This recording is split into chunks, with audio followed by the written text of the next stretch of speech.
Translation. Shukadev Goswami continued, after the creator of the entire universe, the Supreme Personality of Godhead Hari, had spoken in this way in the presence of Prajapati Daksha, he immediately disappeared as if he were an object experienced in a dream.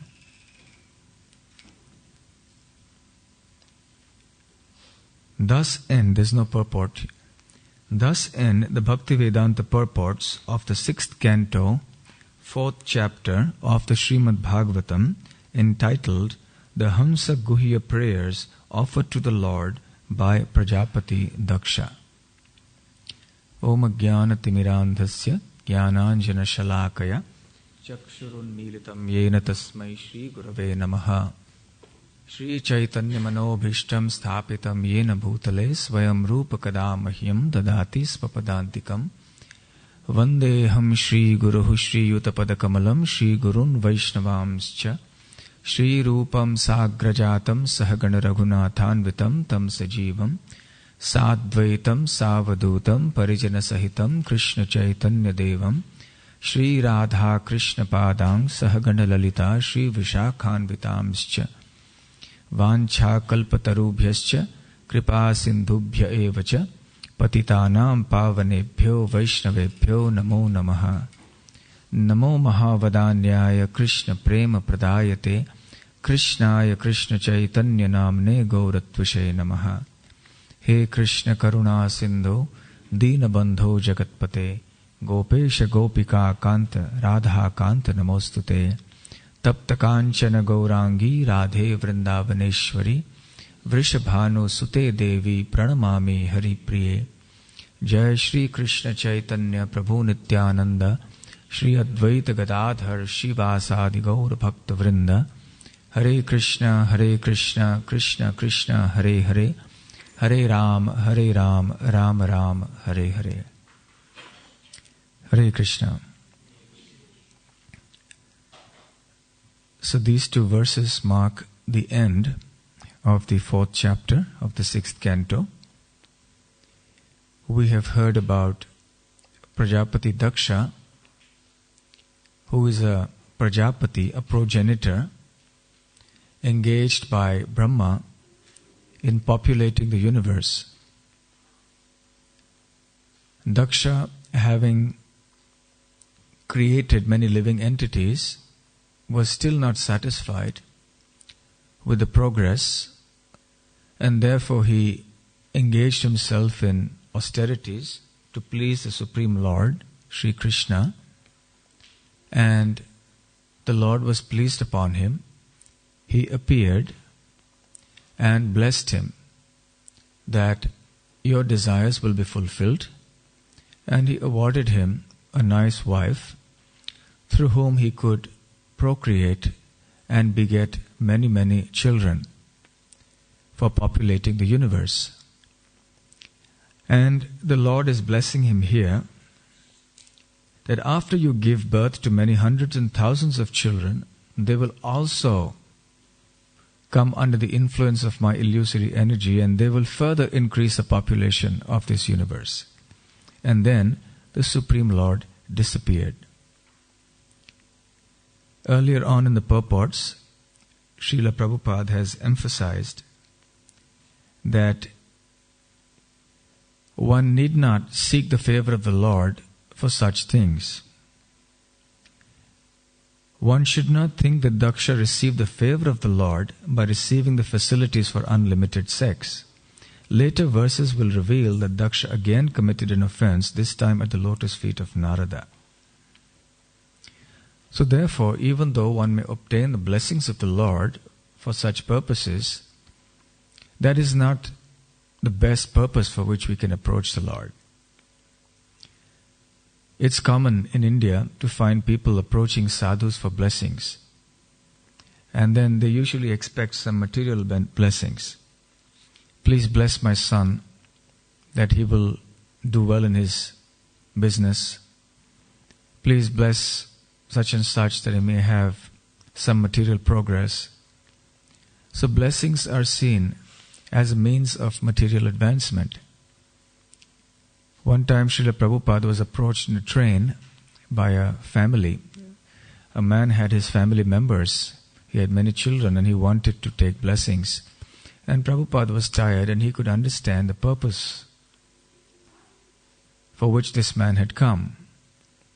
So he immediately replied, yes, I will bless you and bless your children that they can become like my disciples here.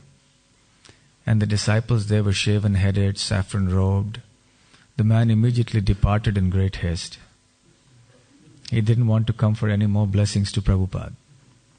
So the real blessings of the Lord or of His pure devotee are that we can become also a pure devotee. Therefore, Chaitanya Mahaprabhu used to offer his blessings, Krishna Matirastu. May your inclinations, may your intelligence be always resting in Krishna. May you become Krishna conscious. There are other forms of blessings we see people give in India. Chiranjiva Bhava, may you live long. So like that, there are varieties of blessings that are traditionally given by elders to the youngsters. But even a long life is not necessarily a great blessing. If one has a long life and one commits sinful activities, then better one had a short life. Then at least one would have committed less sinful activity. Whereas some of the greatest saintly persons in history have lived short lives, relatively. Even Chaitanya Mahaprabhu lived only 48 years in his manifest pastimes on this planet. So therefore the best blessing we can ever ask for is that we should become pure devotees of the Lord, completely selfless and devoted to the Lord. So in any case, the Supreme Lord is very kind. The Supreme Lord is like a touchstone. He fulfills whatever desires you may have. But there is a difference between a touchstone and the Supreme Lord. The touchstone doesn't consider whether it's for your welfare or not. You know that story of the businessman who approached Sanatana Goswami. And Sanatana Goswami had this Chintamani, this touchstone. And the businessman came and approached him and said, I heard you have a touchstone. You're a sadhu, you're a renunciant, what do you need this for? So please give it to me. I'm a worldly man. I have needs. So Sanatana Goswami said, all right, there, the garbage dump, you can find it over there inside. So he was a little surprised that this touchstone should be in a garbage dump, but nevertheless he was more concerned with the touchstone. So he took it away and he started getting huge quantities of gold and jewels and whatever he wanted. But still it didn't satisfy him.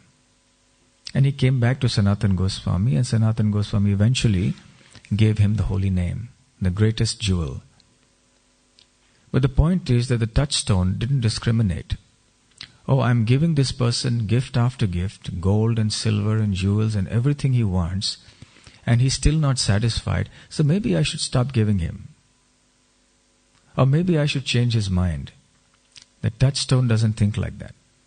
The touchstone just gives. Similarly, the demigods.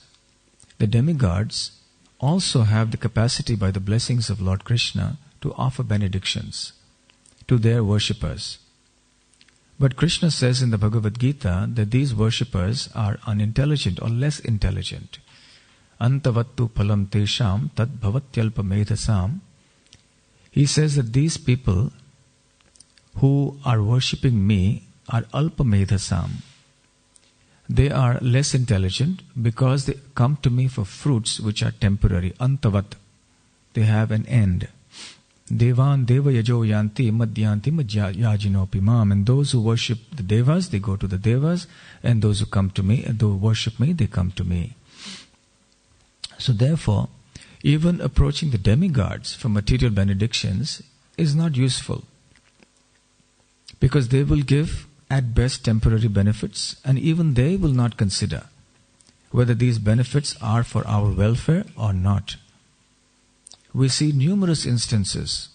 Brahma gave benedictions to Hiranyakashipu, and eventually the Lord had to caution Brahma, please don't give such benedictions henceforth. You put me into embarrassment. Similarly, Lord Shiva gave benedictions to Banasur.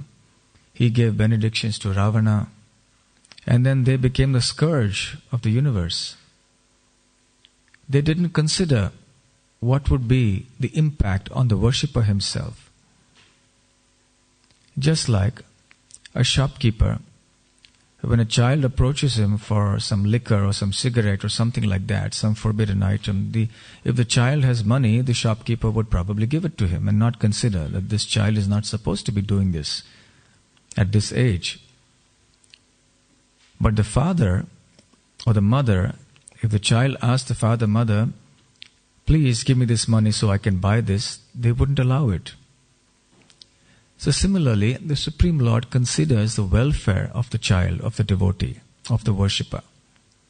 But sometimes, knowing that the devotee's heart is set on that material accomplishment or that desire, he sometimes gives it. But then, how the Lord deals with such a worshipper is described beautifully by Sri Chaitanya Mahaprabhu in his teachings to Sanatana Goswami, as recounted by Krishnadas Kaviraj Goswami in the Chaitanya Charitamrita.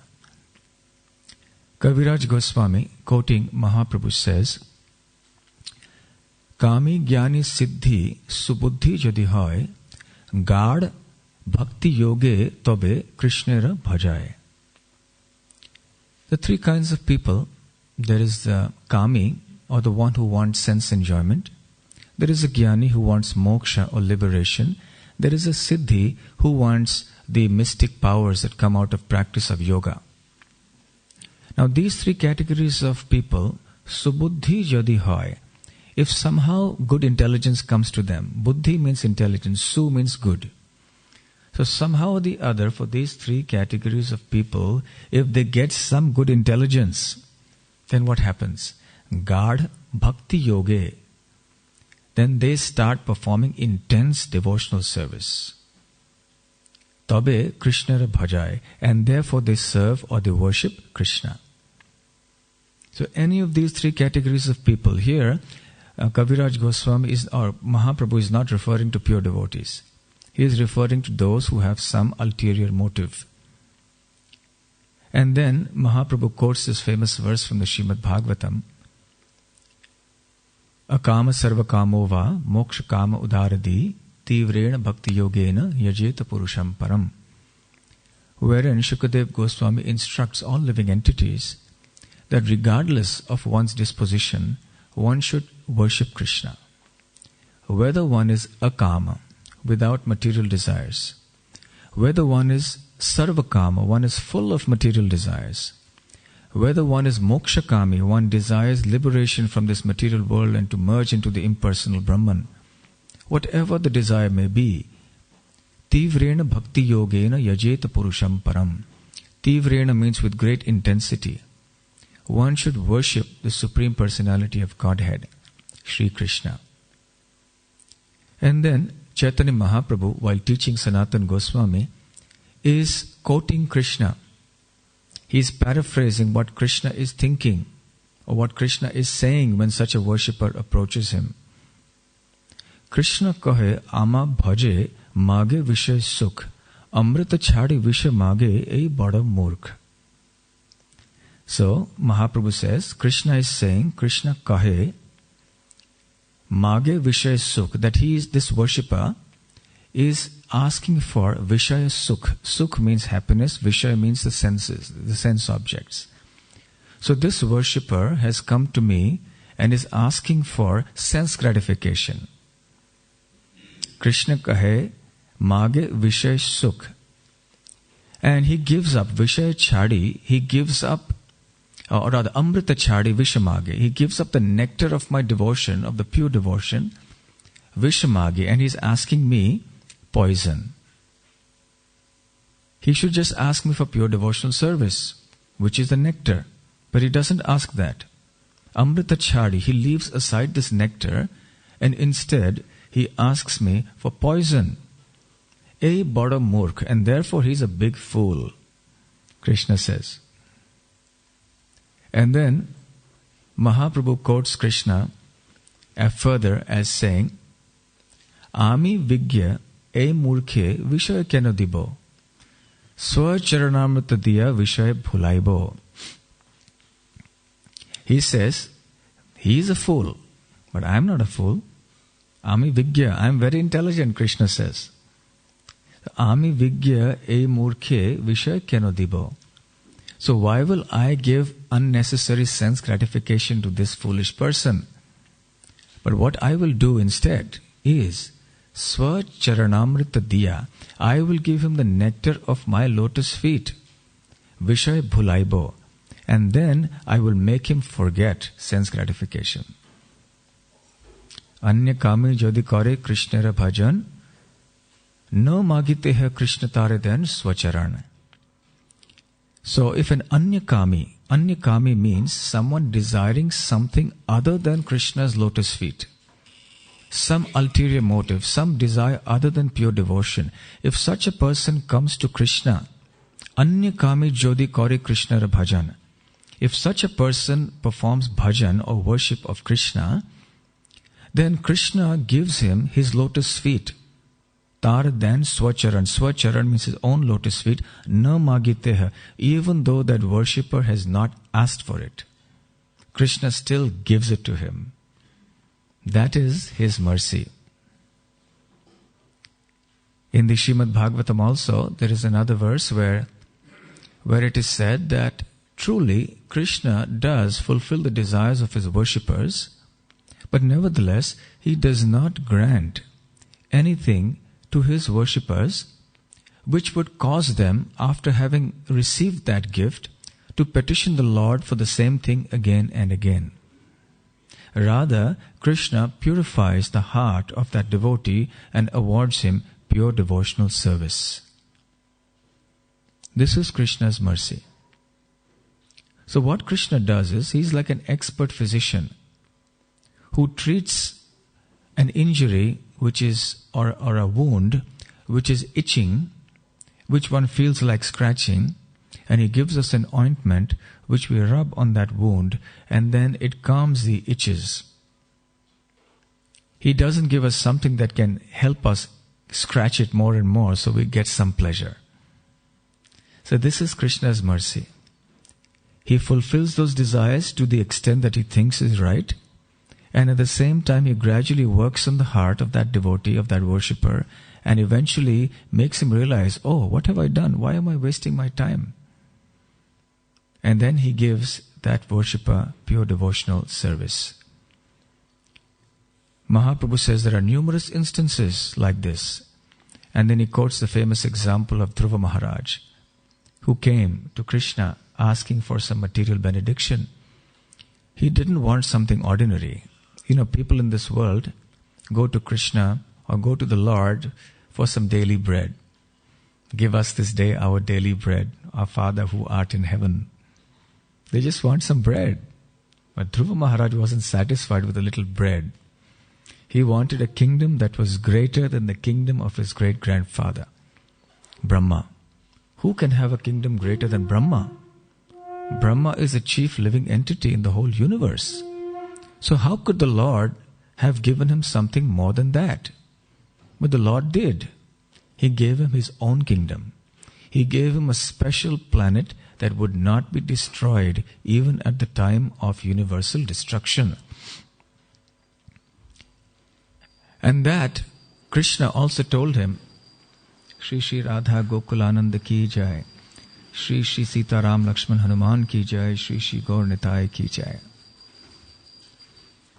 And he told him at the end that also you will rule your father's kingdom for 36,000 years with unimpaired senses. And then you will go to Dhruvaloka, the special planet, the spiritual planet that I have earmarked for you within this universe. So Dhruva Maharaj was saying, no, I don't want it. But still Krishna says, no, you take it. Sthanabhilashi tapasi sthitoham tvam praptavan deva munindra guhyam kacham vichinvan api divyaratnam swamin kritarthosmi varam nayache. This verse was quoted by Mahaprabhu, appears in the Hari Bhakti Sudodhaya. And Dhruva Maharaj says to the Lord, when he appears before him, after he completed his austerities for 6 months, He said, Sthan Abhilashi. I was desiring a sthan, a very high position. And therefore, tapasi sthito ham. I situated myself in tapasya, in penance. And then, tvam praptavan, and then I obtained you. Deva Munindra Guhyam, who are very difficult to obtain even for the devas, the demigods, and the great sages and renunciants. But I obtained you. But having obtained you, now I have realized something. Kacham vichinvan api divya ratnam. I realize now that I came to you asking for broken pieces of glass, whereas now I have a priceless jewel. And therefore, Swamin Kritarthaha. Now, my dear Lord, I am completely satisfied. Varam na yache. Varam means benediction. So I have no further desire to ask any benediction from you. I don't want a kingdom. I don't want anything. I am fully satisfied because I have seen you. That's all. My heart is fully satiated. But the Lord said, no. You have to take it. You have to take what I'm giving you. You have to take something. Some acharyas have commented on this point that when a devotee comes to the Lord, even with material desires, the reason Krishna sometimes even fulfills that desire is because Krishna has to save his own reputation. People will say, oh, this person approached Krishna and his worship was fruitless. Just see, he wasted his time. That means the Supreme Lord can't give any benedictions.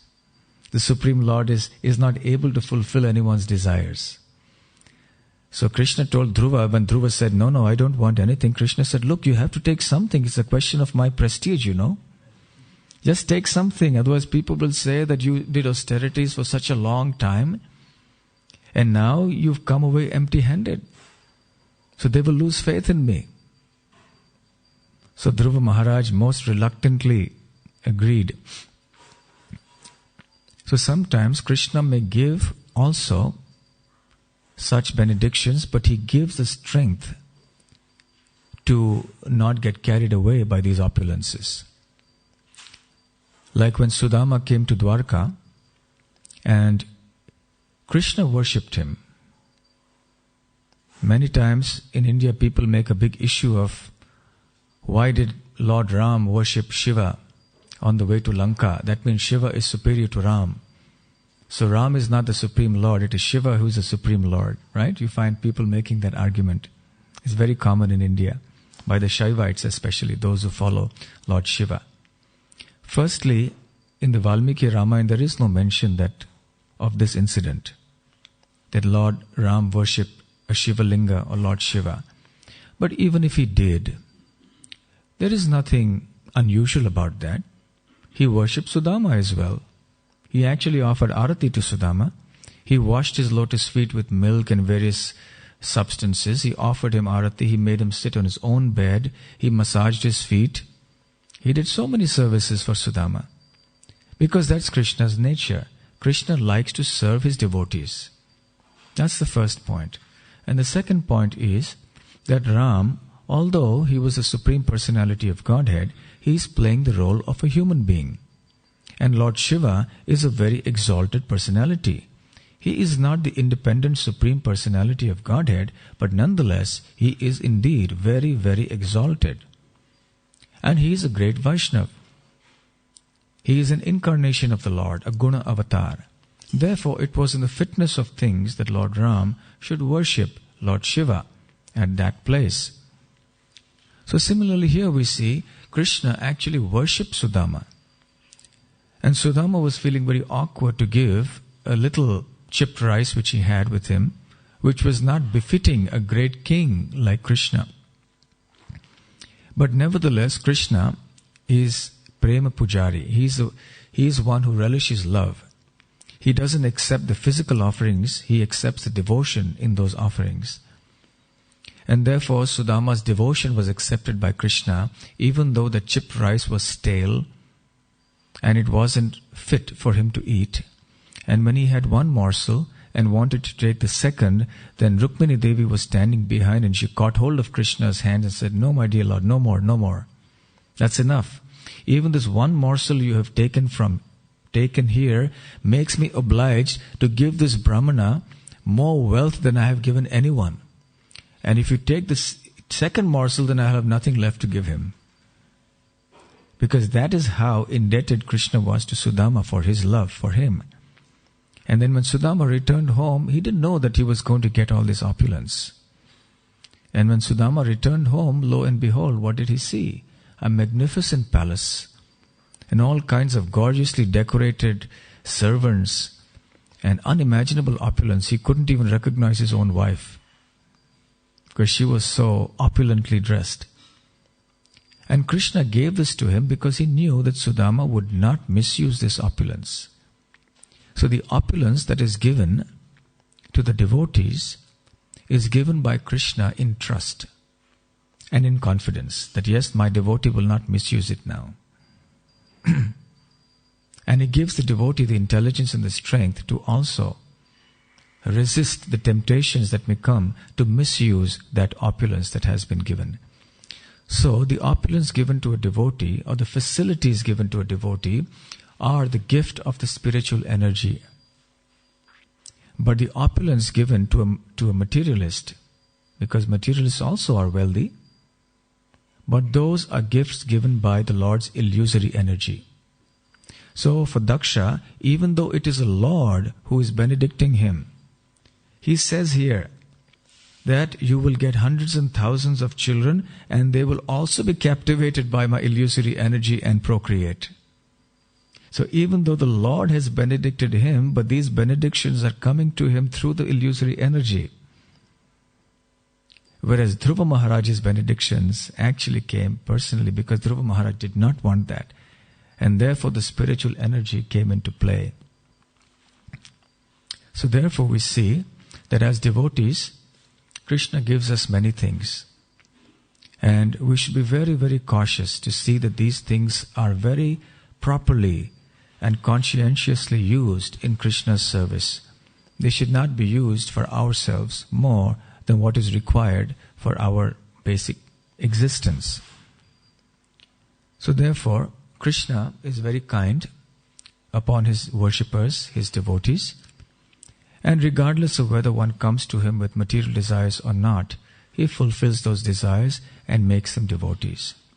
So if Krishna can award pure devotional service and his lotus feet even to a worshipper who comes with some ulterior motives, why will he not reciprocate with a devotee who comes with sincere motives? Even though that devotee may have some material desires lurking in the heart. But because the motivation of the devotee is pure, then Krishna will very quickly award success. Therefore, the first thing that Rupa Goswami says that is favorable for devotional service is utsahan, enthusiasm. The devotee is enthusiastic because of the confidence that he or she has in Krishna, that Krishna will award success. So therefore one is enthusiastic. If one is doubtful, will I be successful or not?